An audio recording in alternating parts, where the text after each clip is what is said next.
Good evening, everyone, and welcome to our Butterfly Effect Forum this evening to discuss more about lupus, awareness, resources, and a number of other items. So we're going to go ahead and advance to the welcome section. Here you can see our agenda, obviously what we'll be following this afternoon. We will start with a welcome. We will define what lupus is. Then we have a special guest speaker. We'll have a panel discussion, a group photo, spoken words, and then some of our upcoming events as well as our survey.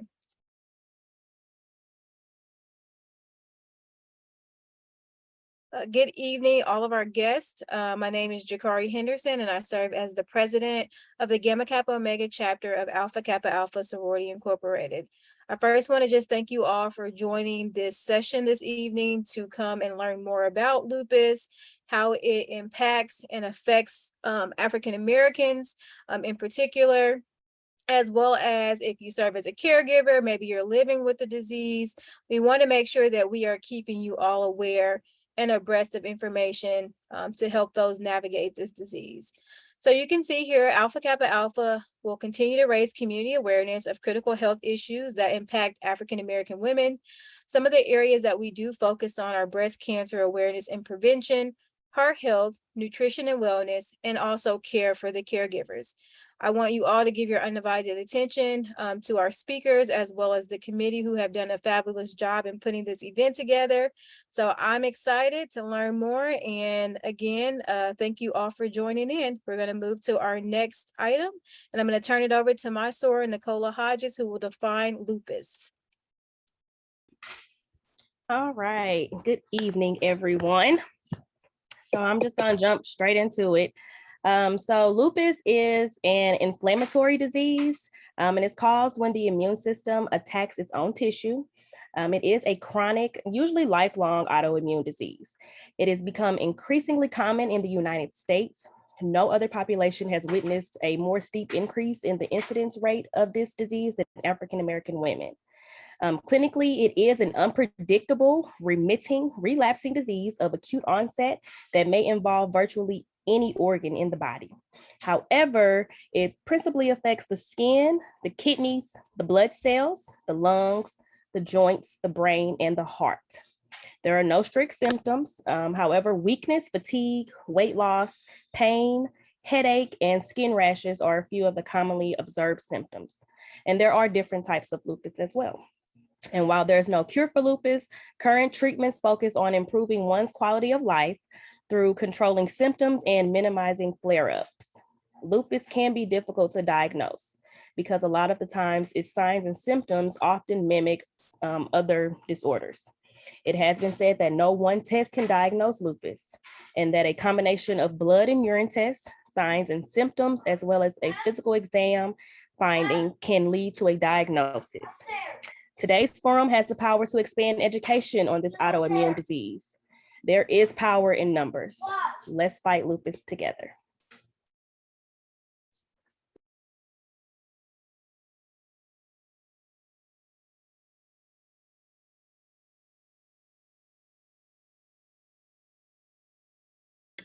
Sorry, I was muted. Good evening, everyone. I have the pleasure of introducing our guest, our keynote speaker for tonight, Dr. Kimberly Trotter. I was so happy when I came across you, and I just want to thank you for your contributions to the study of lupus. I want to thank you for spreading awareness, and I'd like to thank you for just being here tonight and being our speaker. I'm going to read a bio so we can learn a little bit more about Dr. Trotter. And you guys will see the bio in a second. Okay, so Dr. Kimberly Trotter is an assistant professor of medicine in the section of rheumatology at the University of Chicago. She completed her medical degree at the University of Maryland School of Medicine and her internal medicine residency and rheumatology fellowship at the University of Chicago. After fellowship, she continued her career at the University of Chicago as a clinical rheumatologist with a special focus in systemic lupus erythematosus. She serves as the co-director for the Lupus Clinic at the University of Chicago, where she follows a large cohort of lupus patients. In addition to her clinical duties, Dr. Trotter is also the Associate Program Director for the University of Chicago Rheumatology Fellowship Program and is a mentor to students and trainees at all levels. Dr. Trotter is passionate about lupus and improving the outcomes for her patients. She believes that clinical trials can help provide valuable information about this disease process. As co-director of the Lupus Clinic, Dr. Trotter is involved in several ongoing clinical trials. Clinical trials can only be of assistance if a wide variety of patients enroll to participate.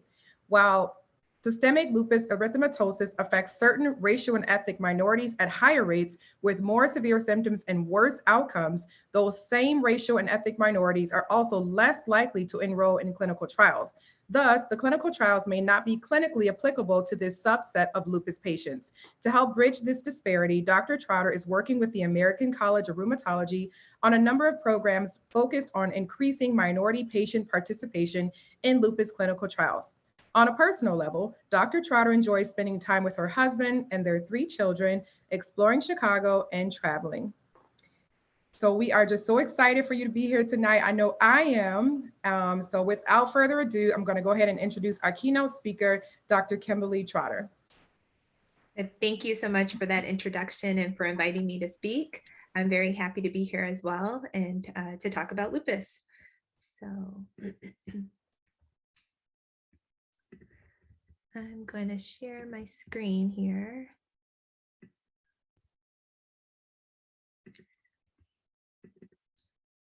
Okay. Can you see the PowerPoint? Okay. And is it in presentation mode or it looks, no.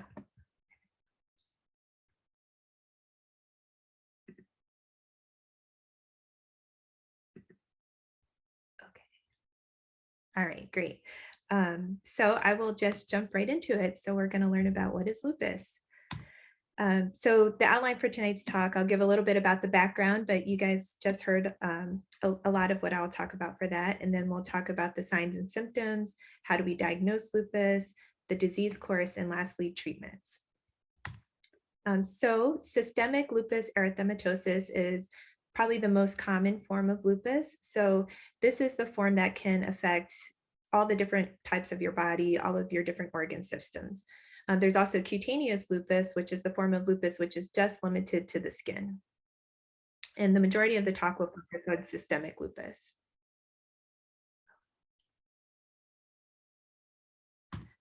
So systemic lupus erythematosus, where do we get this name from? So lupus is Latin for wolf, and it was named this way because it was said that the lupus facial rash that you see here, or our so-called butterfly rash, resembles a wolf's facial pattern, and erythematosus means red.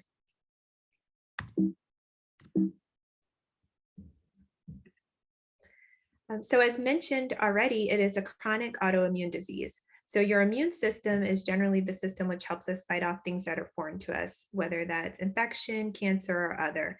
In the case of autoimmune diseases such as lupus, your immune system actually starts to attack or affect various parts of your body. It can involve a variety of symptoms, and it can mimic a lot of other diseases. And the presentation varies from patient to patient.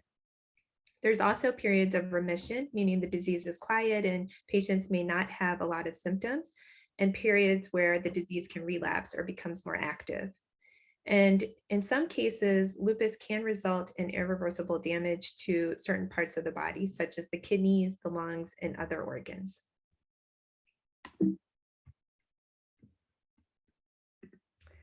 So lupus is most commonly diagnosed between the ages of 16 to 55, and it's more common in women. So 90% of lupus patients are women. It's also more common in Black people, and Black females tend to be diagnosed at a younger age than their counterparts. So what causes lupus? In truth, we really don't know. There's certain theories about possible triggers. Some of them include genetics, but we know that this isn't the whole story. So for example, one twin will get lupus and the other twin won't. So we know that it's not 100% genetic. There are some clusters in families though, and there's been a lot of studies looking at certain genes. So we know it plays some role, but it's not the entire picture. There's also some suggestion that possibly hormones play a role. So 90% of patients are women. So that's one, clue that maybe hormones have some role in the background. It's also found to be more common in women who have early menses or their menstrual periods, as well as women who take hormone replacement therapy. There's also been some studies which show that birth control pills that have estrogen in them may also lead to lupus flares. And then lastly, the environment. So possibly there's some viral triggers, maybe also some environmental triggers such as silica dust, which is found in a number of household solvents, as well as things like cigarette smoking. So these are some possible triggers for lupus, but again, we don't really know. So lupus has many different signs and symptoms. So these are some of the common areas that lupus can affect, including the skin, the heart, the kidneys, the bloodstream, the muscles, and the joints. So now I'm going to talk a little bit more about some of these signs and symptoms. So one category that's very common are just general symptoms. So for example, fatigue is really prevalent in lupus patients. It affects 80 to 90% of people. And this is not just, oh, I'm a little bit tired, but this is what we call just fatigue. And it can be really disabling to the point that I have some patients who it really limits their lifestyle, it limits their ability to work, it limits their ability to be able to get out and do just normal things that they want to do with their friends and family. Weight loss is also common, especially during flares, as is loss of appetite and low-grade fevers. Another very common finding in lupus are skin symptoms. So up to 75% of patients will develop these characteristic rashes, and it can be the presenting symptom in about 25% of patients. Some of the rashes look very classic, but oftentimes you'll have to get a biopsy or where the doctor will take a little piece of tissue to confirm the diagnosis. So this is kind of the classic malar or butterfly rash. So this is where you get this erythema or redness and swelling over the cheeks and the bridge of the nose, as you can see here. And then it's a little bit more subtle here, but you can hopefully still appreciate that this patient has the redness across her cheeks and nose. Another common lupus rash is what we call the subacute cutaneous lupus. These are these red scaly lesions, and they tend to occur on areas of sun exposure. So very commonly we'll find it on the chest, as you see in these two pictures, but also the neck, the upper arms, anywhere that gets hit by the sun. And I also want to highlight that these rashes can look very different in black skin or darker skin compared to white or fair skin. And so instead of having the red lesions, they may just be less pigmented, and the redness may be less appreciated. Another very common lupus skin rash is called chronic discoid lupus. This is a red hyperpigmented raised rash, which looks very scaly. And it's very common on the face, the neck, the scalp, and the ears. And discoid lupus actually can lead to permanent scarring. So it's really important to recognize this and treat this as soon as possible. So these are some examples of discoid rashes. So it can start off as this kind of red, scaly rash that you see here. And then if not treated, it really can go on to progress to lead to this scarring and this dyspigmentation that you see here, and then even start to eat away the tissue, as you see here in this person's ear. And this picture, I won't talk about all of these rashes, but this is just an example to show you the many different types of lupus rashes. And so at first glance, these may not look very specific for lupus, but again, if the doctor goes and takes a piece of the skin or a biopsy, it'll come back for lupus. So there's lots of different types of lupus rashes. Another very common symptom is hair loss. And there's two types. There's scarring hair loss, which is shown here in this picture. And this is very commonly associated with a discoid rash. And in this case, the hair does not grow back. So again, it's really important to catch these rashes early to try to avoid this permanent hair loss and scarring. Then there's also non-scarring hair loss, where patients just get really, really thin hair. It can be all over. It can be breakable hair along the frontal hairline. But in these cases, the hair may actually grow back. The mucous membranes, such as the nose and the mouth, are also areas to look for lupus symptoms. This occurs in about half of patients and can occur with discoid lesion on the lips, the hard part of the inside of the mouth, and the cheeks.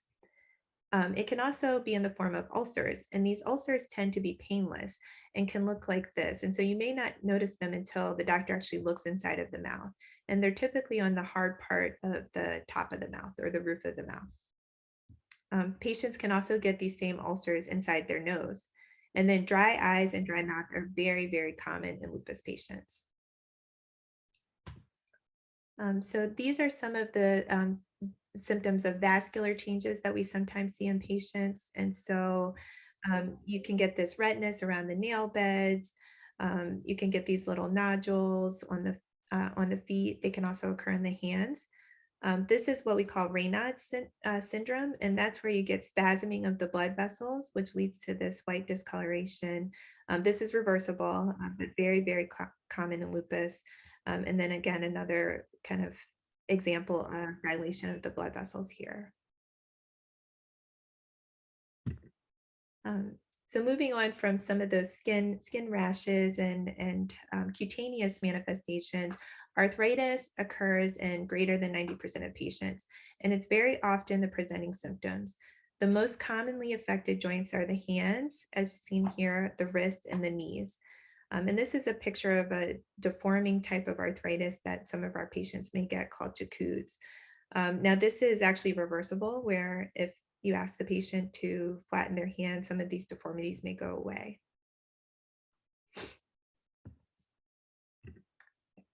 Now, kidney disease is one of our, I would say, most feared complications from lupus, and occurs in about 30 to 65% of patients. It's more common in African-American patients.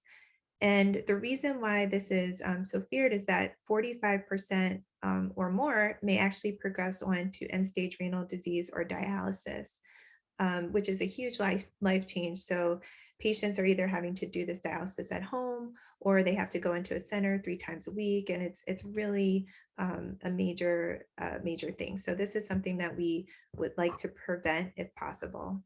And in this case, kidney biopsy, where they take a piece of the tissue from the kidney, is necessary to confirm the diagnosis, as well as to help with treatment and prognosis.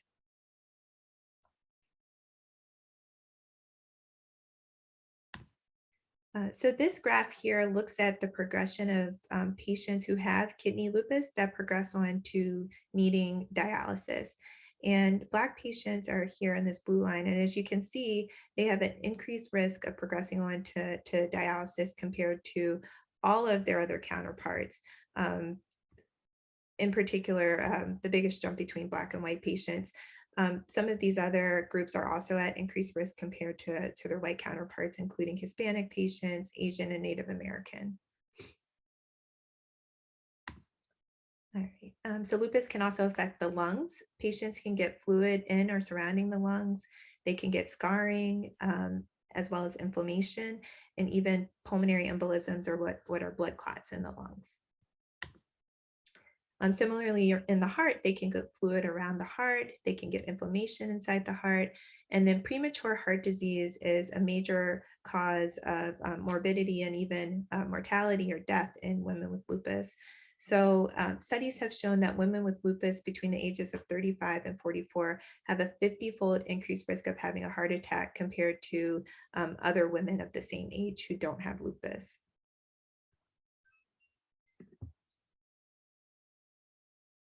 So lupus can also affect the blood. So patients may have anemia or low red blood cells.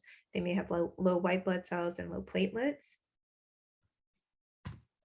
In the brain or nervous system, it can lead to psychosis or delusions, hallucinations, seizures, and memory issues, to name a few. All right, so as you can see, lupus has many different signs and symptoms, and not everybody will have all of these symptoms. It really varies from person to person, but those are just some of the more common ones to look out for. So next, how do we diagnose lupus? So a screening test is something called an ANA, or an anti-nuclear antibody. So what this is a protein, which are called autoantibodies. And what this means is they mistakenly target and react with a person's own body. A patient with a negative ANA is unlikely to have lupus, even if they have those classic symptoms. And the important thing to note is that just because you have a positive ANA doesn't mean you have lupus. 20 to 30% of people, healthy people, have a positive ANA.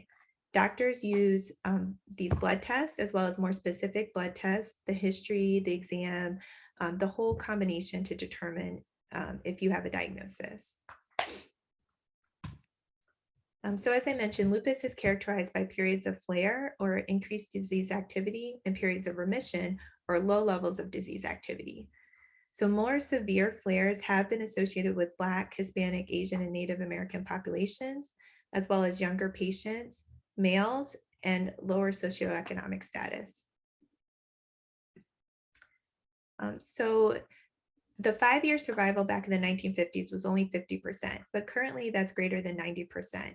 And the leading causes of death, in addition to just lupus, really are other things. So heart disease, cancer, infection. And so it's really important to make sure that lupus patients still have a primary care doctor. They're still undergoing just their age-appropriate screening. So checking their blood pressure and their cholesterol, making sure that they're getting the age-appropriate cancer screening, and then managing any infections that come up. So other factors that contribute to increased mortality include the disease duration. So patients earlier on in their course are at increased risk for death compared to later. Patients who have higher disease activity, those who are younger at the age of diagnosis, ethnicity and race, male, gender again, lower socioeconomic status, and then other things such as poor patient adherence. So if you're not coming to your appointments, you're not taking the medications, poor support systems, and then limited education have all been found to be associated with increased mortality. All right, so on to treatment. So there is no cure for lupus, but there are treatments available. And these treatments are going to be variable from person to person. And they are very targeted or geared towards what organs are affected. And the three major goals of therapy would be to stop and reverse any organ inflammation. We want to prevent and limit any damage to the organs. And then we also have to manage any of the possible side effects or toxicities of the treatments that we're giving people. So there are some lifestyle changes that can be made. So the sun can be really triggering for lupus patients. So it can trigger flares, it can trigger these rashes. And a lot of patients just say they really just don't feel well in the sun. So we should be telling all of our patients to make sure that they're wearing sunscreen. The higher SPF is better, and you want to make sure you apply it every 2 hours. You want to make sure that they're avoiding direct sun exposure. So, not going out in the sun and sunbathing, but making sure that you're under an umbrella, making sure that you have a hat. There's even certain clothing that has sunscreen already in it that patients can get. We also want to counsel our patients to stop smoking. One, because, to avoid lung cancer and lung disease, but it's also been some suggestion that smoking can lead to lupus flares. We also want to make sure that all of our patients are exercising. Again, this is just good for your health. It's good for preventing this, the heart disease, but also it's been shown to improve some of those general symptoms. So it's shown to help some of the fatigue, some of the muscle and joint aches. So we should be counseling our patients to do light daily exercise as tolerated. And then I get a lot of questions about, well, are there certain diets, are there supplements, things like that that I can take that will help my lupus? And unfortunately, at this point, there's no specific diet or vitamins that we can recommend, but we tell all of our patients to make sure that they're doing, a heart healthy diet. All right, on to medication. So for joint or muscle aches and pains, some patients are recommended what we call NSAIDs. So these are things like ibuprofen, Aleve, naproxen, those type of medications. And then steroids, which help bring down inflammation, and it does it really quickly. So some of the examples of those are prednisone and methylprednisolone. Other medications include anti-malarial medications. So hydroxychloroquine is probably our most common treatment. And a lot of you may have heard of this medication because early on in the COVID-19 pandemic, this was a medication that they were looking at to see if it could help with COVID. And during that time period, it was really tough for a lot of our patients to get their medications. But this is one of our most common treatments. It's really good for skin. It's really good for joints. And it's also been shown to prevent lupus flares, as well as long-term damage, disability, and possibly even improve mortality. Two alternates for this are quinacrine and chloroquine. And again, these belong to a group of anti-malarial medications, and malaria is an infection that you can get from mosquitoes. And they found during World War II that these medications also helped with joints and skin. And that's kind of the background of how they started looking at this for lupus. And then this is just a long list of some of the other medications that we use to treat lupus, and they're called immunosuppressive medicines. So these are medicines which specifically work to decrease the immune system. Again, that's the part of the body that's overactive in lupus in order to treat the lupus. Now, we can't tell patients beforehand, which medication is best for them. Unfortunately, we're not there yet. They all globally suppress the immune system, but those are things that we're looking for in the future. So again, future directions, we want to improve our treatments to prevent long-term damage. And then we also want to be able to have more targeted therapies. So if there's a blood test or some type of genetic test that we could do initially to tell patients, okay, well, because you have this in your blood, you'll be more likely to respond to this treatment. But we're just not there yet. But those are some of the goals of research and some of the things that are being investigated right now. And that is it. These are some references. The Lupus Initiative is a website that you can look at that can give more information about lupus and some of the references here. So thank you.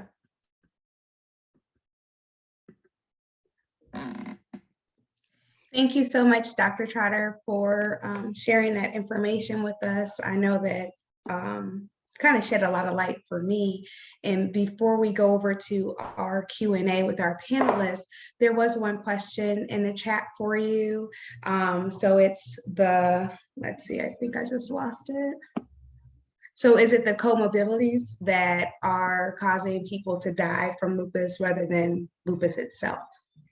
So both can cause mortality, but I would say nowadays, a lot of times it really is these comorbidities. So a lot of infections. So a lot of these medicines, again, they work to decrease the immune system, which we need to fight off infection. So I've had a number of patients who've died from infections. It's one of the risks of these medications. Certainly heart disease is another one that we like to screen for, we try to account for, but we can't always. And so yes, we do still have some patients who are dying from these complications from lupus, but a lot are dying from these comorbidities as well. Thank you. And let's see. So we do have those of you who have your hand raised, do you have questions for Dr. Trotter? Okay. Yes. So we're going to go into our Q&A, and we also have some panelists that will be joining. So Angela, you can go ahead and unmute first, and then Gloria will take your question, and then we'll bring on our panelists. Greetings. I apologize. I'm on the West Coast a little early. I just washed my hair, but happy to be here. Doctor, I had a question. I've been a lupus survivor for 29 years now, and just recently went to the doctor, hadn't been feeling my best, and found out that I was diagnosed with rheumatoid arthritis as well. I mean, I was a little surprised. I thought I was on the home stretch of this, but I am having the crooked fingers. Is that something that happens quite a bit? I wouldn't say that it's super common. We do have, you know, a subset of patients who will get both diseases. We call it lupus. So it's a rheumatoid plus lupus. And for some reason, patients who have one autoimmune disease do tend to get other autoimmune diseases. So whether it's rheumatoid, or we have a lot of people with thyroid disease, or some are associated with other autoimmune diseases, they tend to have a higher risk for getting other autoimmune conditions. Okay, thank you. Thank you. Gloria? Yes, first of all, thank you so much, Dr. Trotter. I learned so much from your presentation. So I was thinking when you were talking about how Black women are usually diagnosed younger and earlier in life, I wonder, how does childbirth usually affect the prognosis of patients? Because we know that Black women, we have higher mortality rates during childbirth, especially here in the US. Like, do you see childbirth as a factor that would make a patient's lupus worse? So it can, and there are a number of women who are diagnosed during pregnancy, or their pregnancy seems to trigger their lupus either during the pregnancy or immediately, you know, at delivery. So definitely it can bring out the lupus. It can also, patients who aren't well controlled, it can cause their known diagnosis of lupus to flare up. They say about a third of patients get worse, a third of patients stay the same, and a third of patients get better. So it's not universal that they're going to do worse. And then there's also the question of medication. So a lot of our medicines actually are teratogenic, meaning that they can cause birth defects. So we want our patients to really plan for pregnancy, which we all know is not always possible.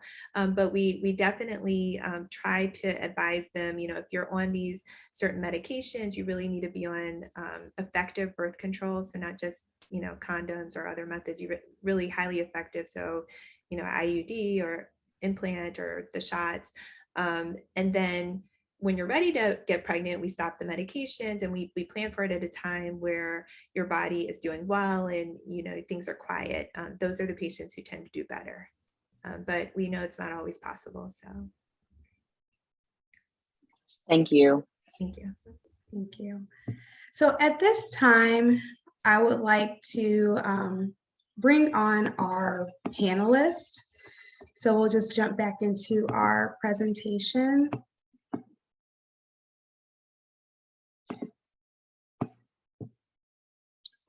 And Nicola, if you could please come off the mute. Yes. So I'm going to be introducing my soror, Shanita Adams, as one of our panelists, and just kind of going directly into her bio. Shanita's greatest passion is bringing a safe, nurturing, and educational space to today's youth.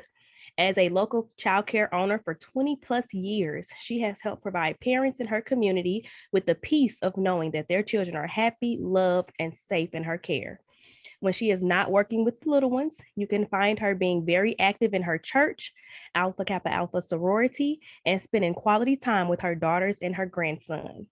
As her passion and activities require her to be fast-paced, mobile, and interactive, this is sometimes very challenging as she has been diagnosed with lupus. She has been a lupus warrior for over 15 years. Her lupus journey has taken her on many uphill battles, but her faith in God and determination to conquer the wolf disease has pushed her through. So, my soror, Shanita Adams, as a panelist.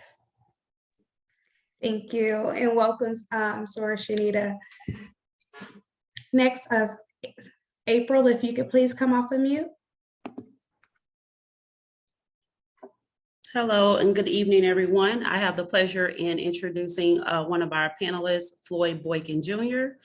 He is a father, award-winning poet, author, musician, a recording artist and performer, producer, filmmaker, youth group organizer, and to add, a lupus awareness advocate. He is the founder of Spoken Vision Entertainment Group and the producer of Project Life. He is an author of 9 books, which 6 were related to poetry and 3 self-help. Floyd has opened for a variety of poets and other artists such as Last Poets, Gil Scott Heron, David Nelson, Malik Youssef, Guapale, Maya Azucena, and Murphy Lee. He has released 5 studio albums, including his most popular release of Earthology, which includes a collaboration with Malcolm Jamal Warner.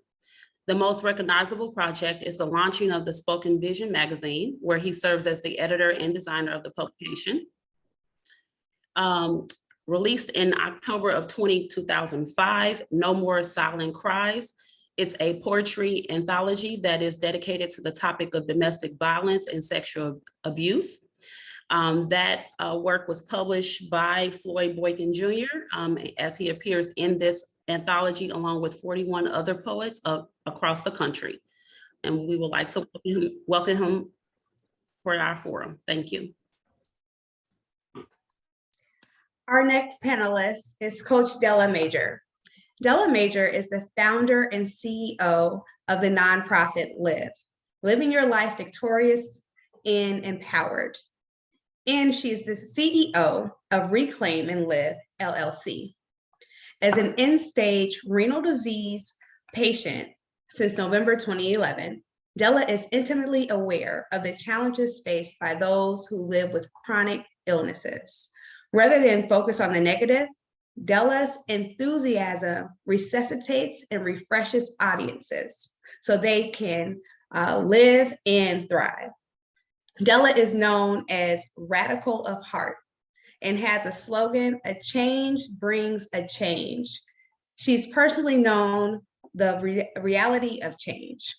Della has survived parental rejection, abandonment, divorce, and attempted suicide. Della's advocacy work with the renal community has been highlighted on several national platforms, including WBBM2 News, ABC 7 News, the National Kidney Foundation of Illinois, and the Journey podcast. In addition to her kidney advocacy work, Della is an ordained elder at her church, Valley Kingdom Ministries International, where she serves as a senior servant leader of the System of Education Department. Della Major is a dynamic presenter, an unforgettable inspirational speaker who motivates others to get up and try again. And a quote that she stands by is, "Education is not the filling of a pill, but the lighting of a fire," by W.B. Yeats.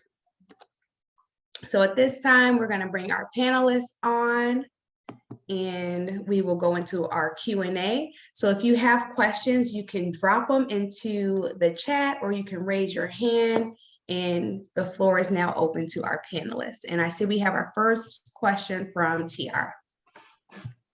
Hi, I just first want to say thank you to Dr. Trotter for a wonderful presentation. I actually have some family members that were diagnosed with lupus, and I just want to know, with the advancement in research, technology, and medicine, if you would recommend any holistic approaches for lupus, because I know you said no vitamins and you recommended like supplements, but I was wondering if you had any like holistic approaches to it.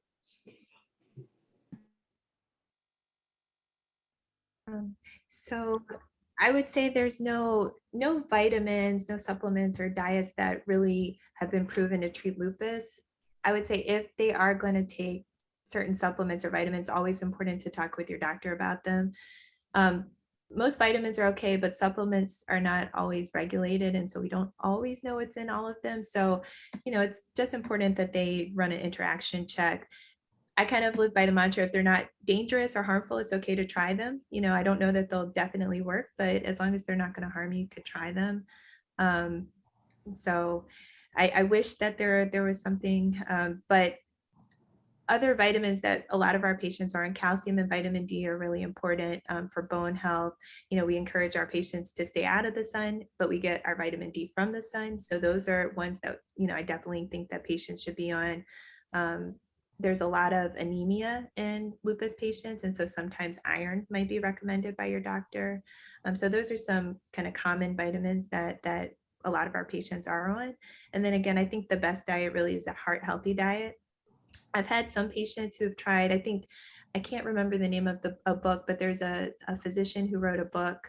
She has lupus herself, and it's a pretty strict diet. I think it's vegan and totally, takes out Right. processed food. And maybe somebody else knows the name of it, but I've had some patients do it and they feel better. And so again, as long as it's not dangerous, go for it. If you don't mind, I would like to share on the line because in addition to me dealing with kidney disease, I've been living with lupus since I found out officially in 2007. But from family history, I guess I've been having it a long time because I found out it was on my father's side. And my father has not been active in my life until just recently. But I tried the supplements, the vitamins and everything, because I was trying to, get away from taking a lot of the medications that I had to take in addition to dealing with just the lupus itself. But, the kidney disease and everything else that was having, the issues that was that was happening in this little wonderful body of mine.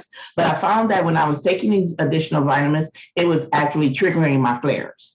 It was triggering them more than I can anticipate. And instead of me being more healthy, I was more sick and I was hospitalized more than I can count for. And so, and in relation to consultation with the doctors, when I was telling them all the things that I was trying to do, that was one of the things that they were saying, that those was no-nos. And so although it might be great for somebody who has a good, healthy immune system or something that's wonderful, individuals like us who deal with lupus and maybe even other comorbidities, especially in the sense like I deal with, those, it might be great holistically speaking, but it's not good in the sense when you're dealing with other issues, because they can either trigger it or can make your situation worse. And when you're dealing with inflammations and you're dealing with flares, that is not a good feeling, and nor is it a good thing when you're trying to recover. So I just wanted to throw that in because I know I dabbled in that. Thank you for that, Della. This question is for our panelists. How did you first find out about lupus? And if you were diagnosed with lupus, what were the symptoms that were presented, and were you properly diagnosed? And so I would like to start with Shanita, then we'll go to Della, and then Floyd. I've heard of lupus before I was diagnosed. Good afternoon, everyone. I was not diagnosed properly at first.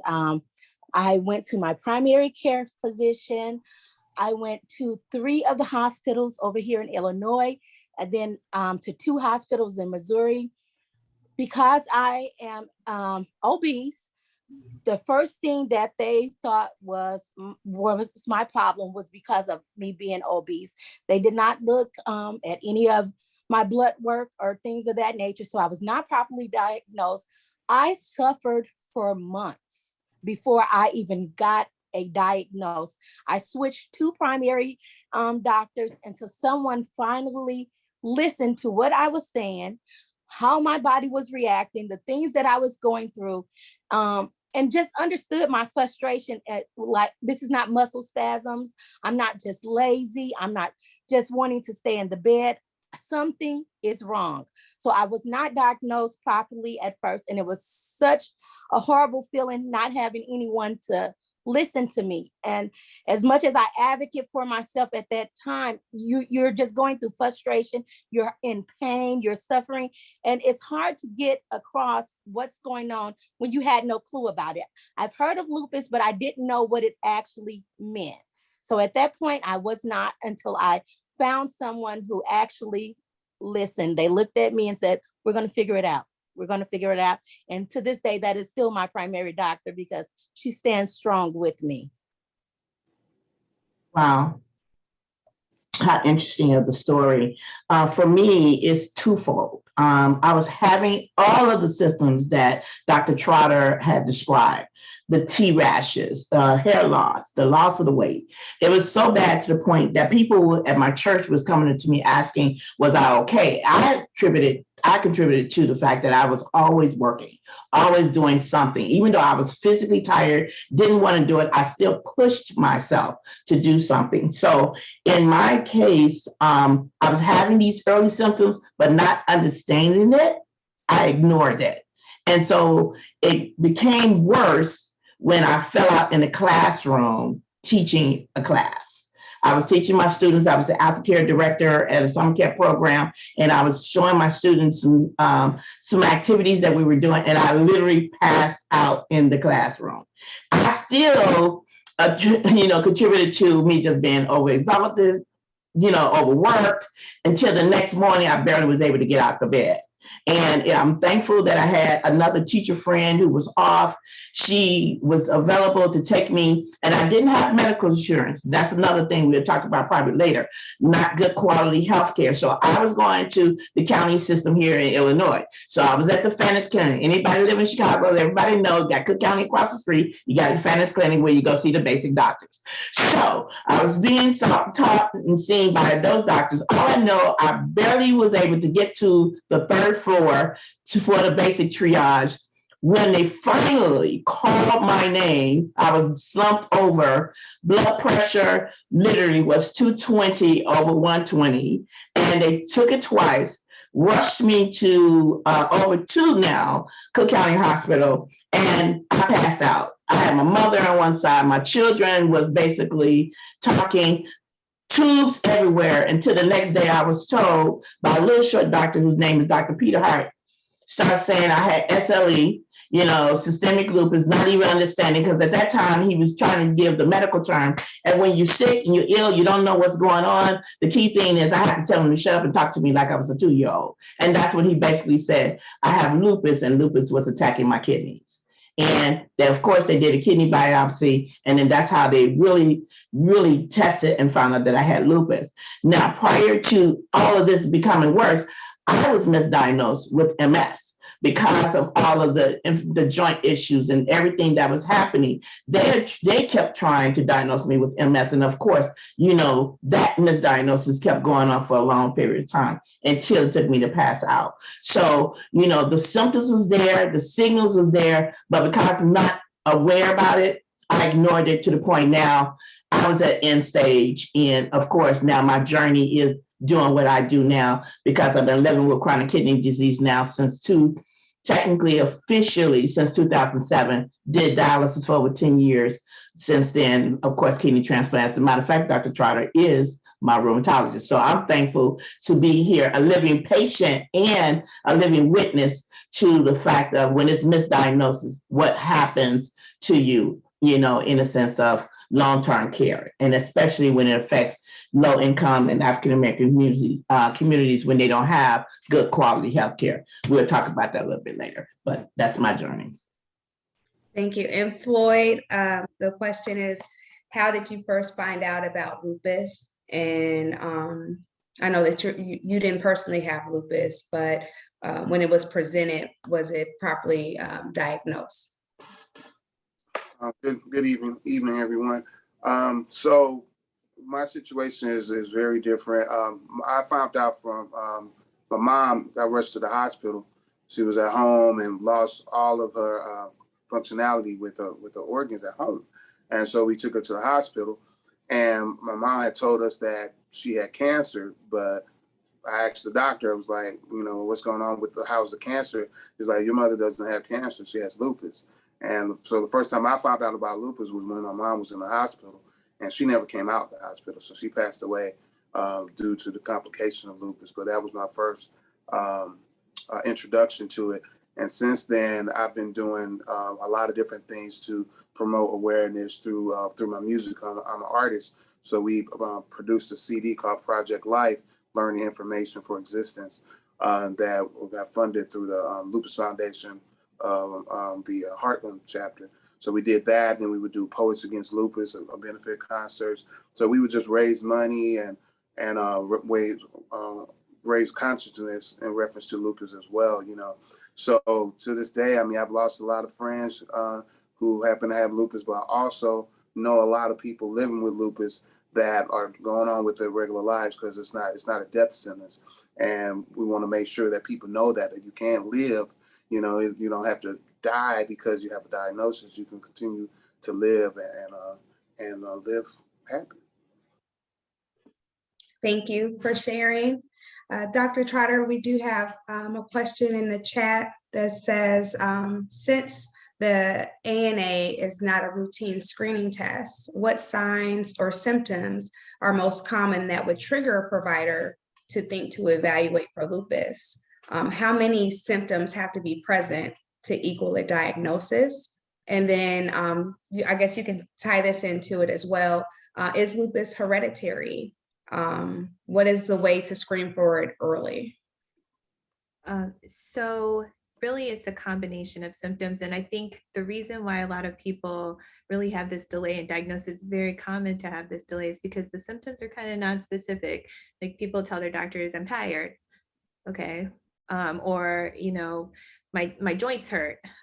You know, so that could be anything. You know, you could be anemic, you could, you know, have just regular arthritis. So they're kind of vague symptoms. And so unless you have the classic butterfly rash, or, you know, you end up in the hospital with renal disease, a lot of times it really can be this delay in diagnosis.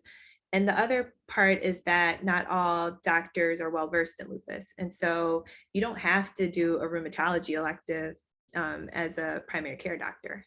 So, you know, they may not have seen a lupus patient, especially in, you know, areas that are not, I would say, close to like a city. So we see a lot of lupus at University of Chicago. We're on the south side of Chicago. So we see a lot of lupus, but in some areas, people may not have ever seen lupus. They may have just read about it in a textbook or whatnot. So there often is a delay in diagnosis. And if someone has that suspicion, then they can go ahead and check the ANA test and, you know, refer them on to a rheumatologist. Yes, Angela, you can go ahead and unmute. I have a question for just for the panels or Dr. Trotter. Do you find, I listened to everyone, how they found out I had lupus, and that's how I was in 1998, the same thing. You know, my hands hurt, my feet hurt, the doctors. Do you find that, is it just that because they don't listen to Black women, they don't listen to us? I mean, the same thing, one of my doctors told me, oh, you just want to take some days off, let me give you some days off work. No, I didn't want to, I was in the middle, and I guess with the stress, but I'm just kind of, are we still there, that they're not listening to us and not being diagnosed in a timely manner? It took me almost 8 months to get my diagnosis. And anyone who would like to take that question from the panel, it's open. Well, I'm not a medical professional, so I can't say whether or not they're interested, but I'm going to talk about it from this disparity issue that's definitely is very real, healthcare disparity and social determinant issues within certain low income or even certain African-American communities. I know that for me, even when I was going to the doctor and, you know, when I was talking about how I was fatigued, tired, barely can do anything in the beginning, and, you know, a lot of the inflammations and swellings and some other symptoms that was very identifiable on my body, the doctor that I had, I believe exactly what Dr. Trotter was saying, really had limited knowledge to me on a lot of things. And so I was doing blood work, lab work, like I said, even to the point that they had me to do these certain battery tests for MS. And so they had me really messing with my mind, thinking that I had multiple sclerosis, and because a lot of the basic common symptoms that they were saying, I really trusted them. I really didn't do my in-depth research. And so when I started questioning a lot of things that was happening, the hair loss, the T-zone, the rashes, I was questioning, and I didn't see that information inside of looking at the diagnosis and the symptoms from MS. They couldn't give me a direct answer. And so exactly what you just said, Angela, I was blown off. Even the more when it was a male physician, more so than it was a female. Because I don't know if they were just really engaged into really overall true care for a woman or whatever. But at that particular time, it was just hard getting them to really listen to me. And so when you are trying to be compliant, it's easy to become non-compliant in trying to with your healthcare when you got somebody not really listening to you. I've always been saying this when I talk and I speak about it. I feel that, and I'm not sure if this is part of the medical training, it needs to be an underlying something, even for a general practitioner or whatever, there's some sense of like common triggers or something that will be there to say, hey, if you see these markers in my blood work, then maybe you might want to refer me, or maybe you might want to do a little bit further testing and send me to a specialist versus you just not even indicating that. Because I believe that a lot of my symptoms, even though they was very apparent, it was being ignored because the testing and the lab work that I went through with the first beginning of understanding lupus, I didn't do none of that. And so it always made me wonder, why, if they knew this, they knew my kidneys was filling up, they knew I had these markers for lupus, why wasn't I sent to a specialist? And they did ignore me. And it did to the point I got upset and I just didn't want to comply. So I do think that there's some little underlining there, but I've always said that at the beginning of any stages, it needs to be an open door communication in training, if that's the case. I'm about education somewhere along the line. Like they tell me to study for people for special ed. When I'm doing my training as an educator, I think there should be an underlining that there's some cross training be there. So that's just my personal opinion. From my experience, when I first started doing, I guess, my activism with lupus, my mom passed in 93, I started kind of being really active around 96, 97. And back then, it didn't seem like people were really talking about it at all. It's just like, if I brought up the word lupus, they was like, what's that? And I had to go in talking about it. Well, within probably the last 10 to 15 years, and maybe because I'm out there more talking about it, a lot of people reach out to me and say, well, they went to the doctor and they said, well, hey, I gave them my symptoms, and they're like, the doctor suggested, well, let me test you for lupus.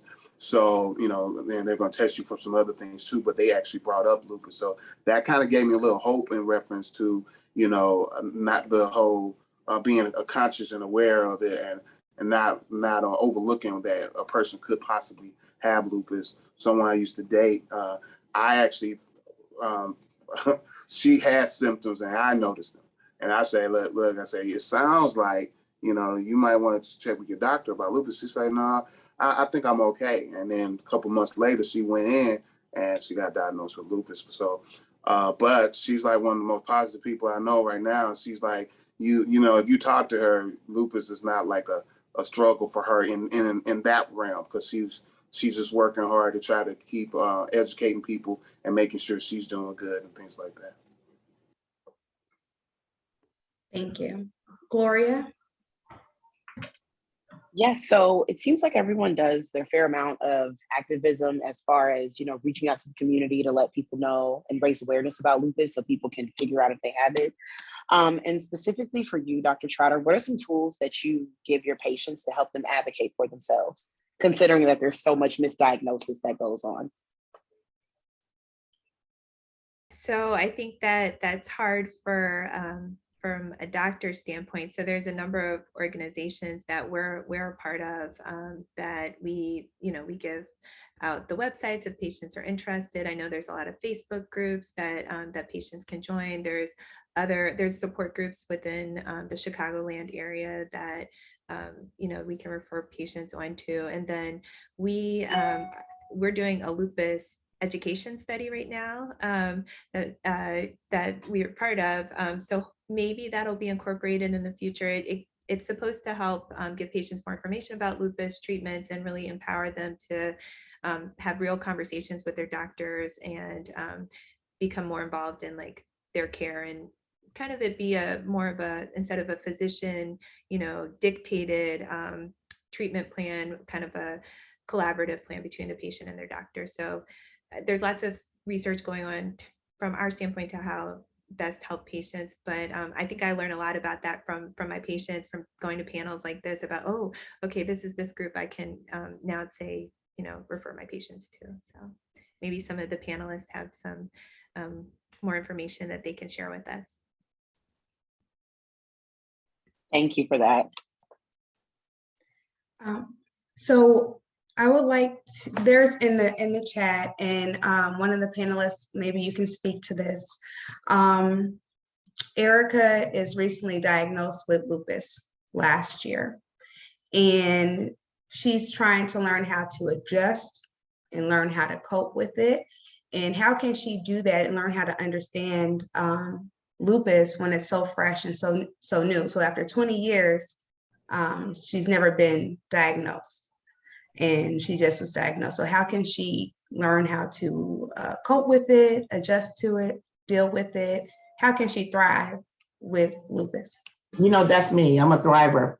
First thing first is a support group. The Lupus Association has evolved so much over the course of the years, from the point when I originally started. And so not only do they have dynamic support groups, support teams, that you can connect with. You have individuals like myself who are really, informed, that's out there, that brings about like this. I don't want to use a mentorship, but it is actually like a mentorship that will walk with you, that will, communicate, that you can talk with and connect with, because everything that is definitely fresh is the understanding, not knowing, and then at the same time building up on your most holy faith. And that's going to be something, finding that foundation within yourself, that team period that can really not only encourage you, build you up, but then at the same time, I'm not sure if your roots is into, the word of God, but then those affirmations, giving you those power and encouragement words to help you, to let you know that this is just a diagnosis, it's not your outcome. Okay, it doesn't define where you're going to be. Us on the panel, 15 years plus years, let's let you know, we continue on. There's a reason why I have the picture that I have as my bio. There's a reason why I say I survived these things. It's because I refuse to allow my situation to dictate my outcome. That's the reason why I say my will to live is greater than any disease. Not only do I deal with lupus, I deal with renal failure, and I deal now been recently diagnosed with diabetes. So all of these is tied in, but again, these are diagnoses, it's not your outcome. So when you have a team like that you can relate to, people that you can connect with, that really understand what you're going through, remember, trust me, you're gonna have the highs and the lows. You're gonna cry some days, you're gonna be okay, you're gonna be some days you might want to cuss. I'm just being transparent on this line. You're gonna go through that, but at the same time, just know you're gonna overcome it. It's gonna be all right. You're gonna make it, because why? There's other individuals that have made it. Now, have there been situations where people's gone? Yeah, they happen. But at the same time, every person's situation is different. And you've been living with it 20 years and just recently got diagnosed with it, that lets you know, to me, woman of God, you are a fighter, you are a survivor, you are a thriver, and you're gonna make it. It's just now changing your trajectory, boo. It's time to put things in order and then shift and do the next thing on, living with your lupus, and keep on going on, because you got it. That's it. Okay, Della, thank you, Coach Della. Floyd or Shanita, Dr. Trotter, is there anything that you all would like to add? I simply just to let her know that she's not alone. My 20-year-old daughter has been diagnosed last year. She had a stroke when she was first finding out, and this was her last year of college. She thought this was it. This was the end, that she couldn't finish school, that she couldn't get into medical school, things of that nature. Well, let's just say she graduated in May. She's got accepted to the medical school that she wants over at BJC. And I'm letting her know that you're not alone. So what she's done is found the support group for people her age. She didn't realize that there were others out there like her. And within that support group, they lead her to more resources, which leads me to more resources, because again, this is my 15th year with this. So what was then is not is different now. So I'm learning more through her, and we're tag teaming this together. So if you find someone that you can relate to, that's got your corner, and then I'm a living example for her. I'm a living example. Dr. Trotter said lupus, so we both have rheumatoid arthritis and lupus. So we're dealing with both of those. And again, she's only 21 now. This was last year when she was diagnosed. and she's thriving. She's learning more. She's changing her eating habits. She's fit, she's exercising every morning. She is committed to making sure that she's doing whatever she can do to make this process, you know, more easy for her. When she have her bad days, again, she reads her affirmations. She comes to me and we talk it out. She doesn't hold it in. She doesn't, you know, just give up. So just find someone that you can talk with openly and honestly. Hey, I don't feel good today. Today is a day that I just don't think I can make it. And that person needs to be able to pick you up. You don't want to get somebody to say, well, child, just stay in the bed. No, get somebody that's going to say, get up, be motivated, move on. You can do this. You can handle this. So that's the key, finding you a group of good support people. Thank you, Shanita. Floyd, is there anything that you would like to add?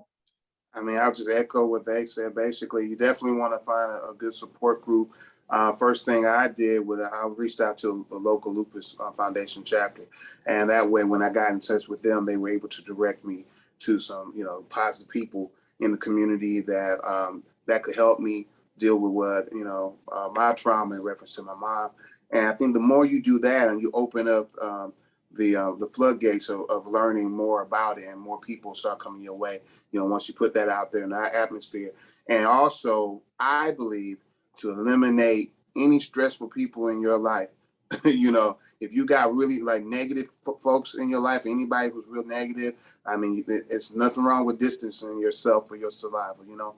So that would be key for me. And also just try to find a way to try to relax as much as possible, as much as you can, you know, because that stress will take you out, you know, so you want to try your best to get away from that and find some positive people. And Dr. Trotter, is there anything in addition to add? Or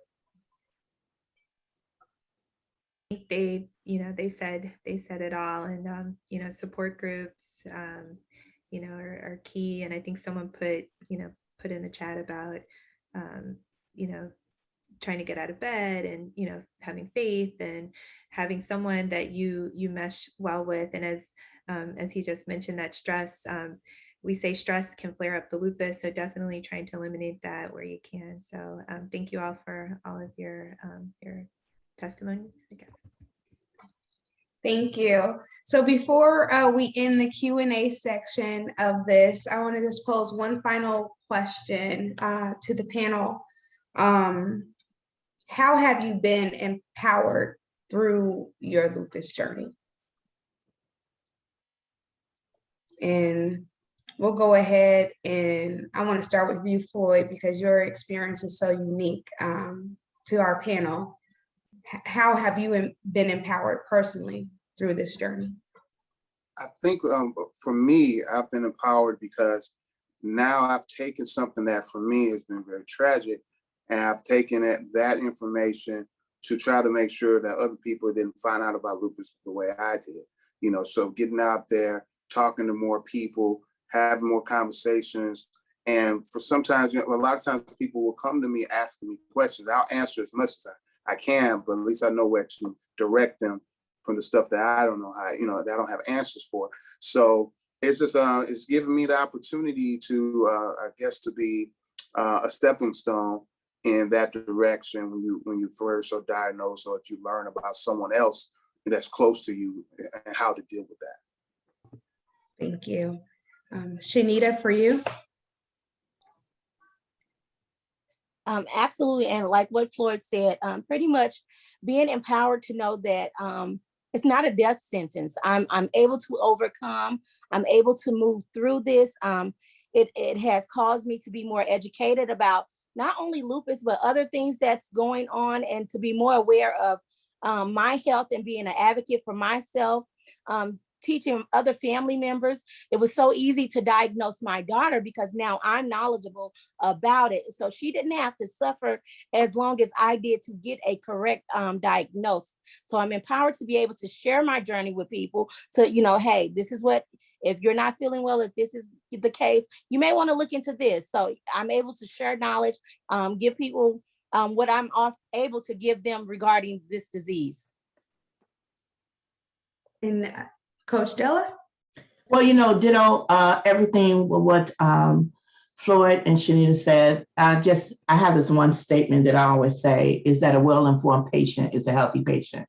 And I'm an educator by trade. And so, everything that I do surrounds education. I go around, I speak, share my story, talk, but then at the same time, I'm a fighter. I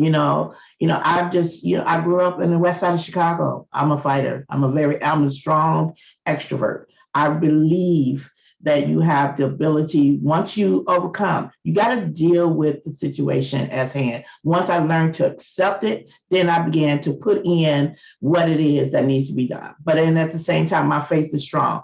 I believe in miracles. I am a walking miracle. For 10 years, I did dialysis, and they said I couldn't even qualify for a transplant. But look, I'm going on 2 years, about to start my 3rd year as a kidney transplant recipient. And, and it's still going, even in spite of the complication. It's the lupus in this kidney, yeah, but am I downtrodden? No, because why? I've survived. So if whatever happens, I'm going to keep on going on. And so that's what I'm about. I'm about letting people know, you can make this. You can do this thing. Hey, I ran the streets a long time. You know what I'm saying? I had to learn how to survive. So what I'm going to do? Give up now? No, I'm going to kick it in gear and survive for myself. I'm about that. I'm about that life. I am that girl. You need something. You need encouragement. Come this path. I got you, boo. It's just as simple as that. I love it. I love it. I love it. And Dr. Trotter, although this is your profession, how has this journey for you been empowering, even through treating your patients and through the lupus clinic at the University of Chicago? So I definitely learned so much from doing these community events and really listening to my patients. And so I feel like I learned so much from them, just about their stories. I think it makes me a more, I guess, empathetic and caring doctor to hear it from the patient side. And, we see patients for a snapshot of time, small, we have maybe 15 minutes, 20 minutes with our patients. And so, really getting to know more about, the struggles that they're dealing with, I think has helped me in the care of my patients, and also just getting resources and, to help share with other patients. So. Thank you so much. I would like to thank our panelists just for sharing your story, sharing your heart, sharing your journey, and really educating us on lupus, how it's impacted you. But most importantly, thank you for sharing how you live, how you thrive, how you continue to be strengthened. We're just so grateful for you all sharing with us this evening. And so what we would like to do before we go into our spoken word is get a group photo. We have so many victorious people on the line, and we just want to make sure that we capture this moment. So, Madam, I'm gonna let you do this because you do it so well. And this is not my forte. So I'm going to turn it over to Jakari Henderson, the president of Gamma Kappa Omega chapter of Alpha Kappa Alpha. Thank you so much, Sora Marquia. And just, wow, just amazing job from panelists and Dr. Trotter. Just, learned a lot. So, and I think a lot of our guests did as well. So just thank you all for the work that you guys are doing and the fight that you all are fighting every day. I'm looking for my picture buddy. So Sora Faith, you ready? Ready to go? I am. All right, so we're gonna do a count of 3. We're gonna just say cheese, and then we're gonna say warriors, because I've gotten that message across from everybody that has been on the panel. So that's what we'll say in our second picture, okay? So on a count of 3, we're gonna smile. So 1, 2, 3.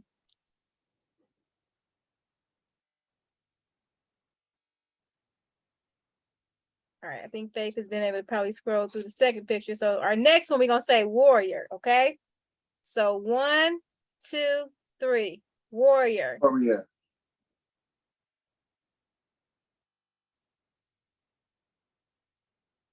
Okay, awesome. Thank you all so much for doing the picture part. We're not over just yet, so I'm gonna turn it back over to my Sora Marquia Haywood, who serves as our vice president, to continue on with our program.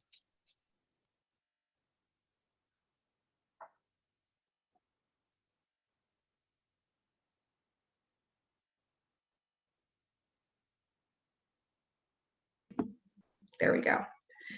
Sorry, guys. I'm gonna share our screen. So we just did our group photo. Next, we're gonna have a spoken word from Floyd Boykin Jr. We're excited. You guys heard all his accolades and who he is and what he does. So now we get a little sample of it. So Floyd, the floor is yours. Thank you. All right, so this is a piece entitled Lupus, Mom and Me.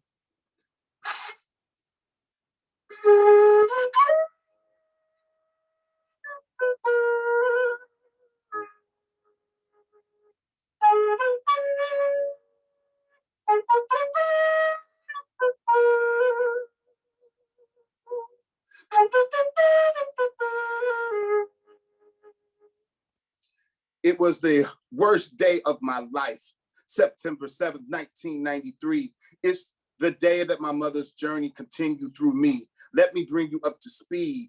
She told me she had cancer. Maybe it's because she thought I would understand that more. Maybe it's because she was misdiagnosed, or maybe she just didn't know.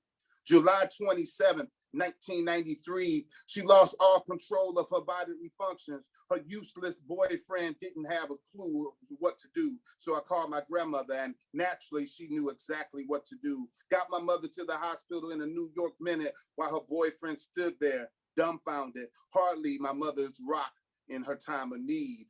Her boyfriend never visited her once in the hospital, laid up in her bed like he was running things, but he had another thing coming. It was time to take my throne as king. I said, look, man, get your things, because if you ain't over here helping me, then brother, you need to leave. Instead of taking his own stance, he simply gave me back the keys. He abandoned my mother just like that. He never came back, a prime example of love being mishandled.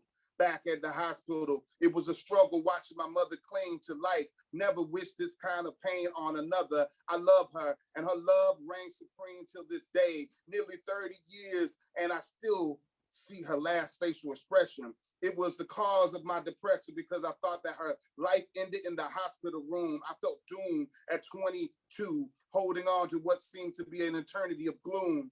But her life didn't end in the hospital room. Her legacy will continue to live as long as I press on and I grow strong. Her physical journey may have stopped, but her spirit and her energy is forever. And I am eternally grateful for her life, her existence, her drive, her persistence. I am who I am today because of her. You see, my dad once told me that if I cry every time I think about my mother, then I'm thinking about her in the wrong way. So till this day, I think about the things that highlight the beauty of her essence. The most of the times when I think about my mother, I smile, I laugh out loud. I reminisce about this 5'1", larger than life Black woman who was handy with the gun that raised me to be unstoppable. And sometimes I still break down and cry because of that pain, and it'll never go away. I'll never get over it. I'll just learn how to deal with it differently and try to maintain my sanity. So to whatever degree, it will forever be me, Lupus, my mom, and me. So for whatever degree, it will always and forever be Lupus, mom, and me. Wow. Thank you so much, Floyd, for sharing that with us. That just did something that's you truly gifted, truly gifted. So thank you for sharing with us, and just even the vulnerability that was released through that. Thank you so much. At this time, I would like to let our group know how you can connect with our panelists. Excuse me. So we have Dr. Trotter. Again, she's with the University of Chicago, and below is her website where you can locate her. It's lupus.uchicago.edu. There you can find all things about lupus education, the lupus clinic for Dr. Trotter. Next, we have Shanita Adams. So if you have questions, you need support, she can be reached at missshay4@hotmail.com. Those of you who might be warring and going through lupus, thriving through lupus, she's a resource that you can also reach out to. And again, we have our brother Floyd Boykin Jr. And his website is www.floydboykinjr.com. There you can connect with him. And also he has his books and poetry on his website. So you just heard a little bit of that. So be sure to support him. And then we have Coach Della Major, and her website is youcanlive.com. She already told you that a change brings about a change. So you want to thrive and live, go ahead and reach out to Coach Della Major. And then if you all would also drop your information in the chat, best ways to be reached, we would greatly appreciate that. So again, let's give a round of applause to our panelists for everything that they have released on tonight. We are truly, truly grateful for each and every one of you. And with that, we are so grateful and thankful for what you guys have shared. We want to make a contribution on your behalf. So Floyd, for you, we'll be making a donation on behalf of you to the Lupus Foundation, particularly the one that you are an advocate for in the St. Louis, Missouri area. Della will be making a contribution to Live, your 50-50 campaign that supports individuals and teaches them how to live and how to thrive. And Dr. Trotter, we would also like to make a donation to the Lupus Clinic at the University of Chicago on your behalf from Alpha Kappa Alpha, Gamma Kappa Omega chapter. And finally, guys, we're coming towards the end. In the chat, you will see, let me go ahead and stop sharing. You will see a link to fill out a survey on this event.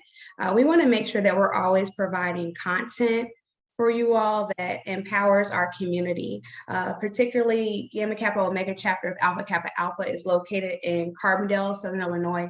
And we want to make sure that we are providing programming that serves you. So please fill out the link in the chat. Let us know how this event, this program, this forum was for you. And we want to make sure that we continue to bring you the content that you're looking for.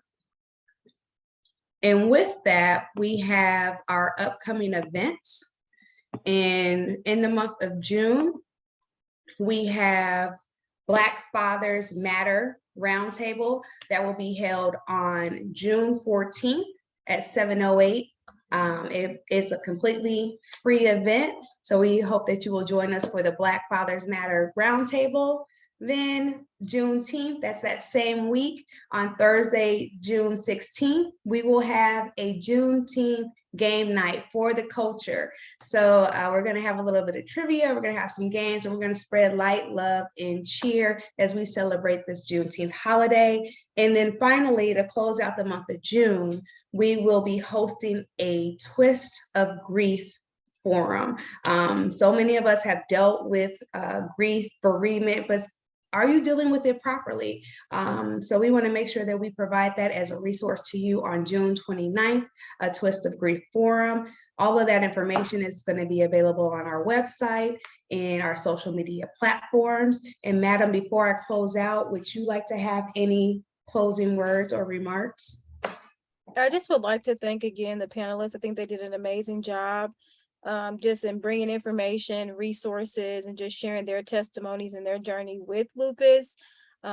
Continue doing the work because you're doing an amazing job and it makes a difference. I also like to thank the committee for doing such an amazing job in putting this event together and shedding light about lupus. I know we have members who are obviously who are lupus warriors, and also those who have lost loved ones to the disease.